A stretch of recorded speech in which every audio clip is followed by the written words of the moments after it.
High, তুমি কিসে খাচ্ছ? কলা পাতায় খাচ্ছি। কেন তুমি পিকনিক করছো ঘরে? হ্যাঁ। উলি বাবালে, তো দেখো পাপাতে গেছে পিকনিকে, সেজন্য আমরা পিকনিক করতে পারবো না, সেজন্য আমি পিকনিক কলা পাতায় খাচ্ছি।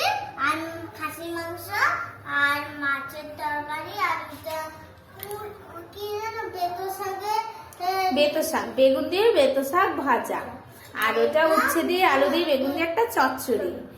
আর এই যে মা তো মাংস খায় না, তাই মায়ের জন্য হয়েছে মাছের ঝোল। মাছের ঝোল, কাতলা মাছের ঝোল বেগুন দিয়ে করেছে, আলু বেগুন দিয়ে।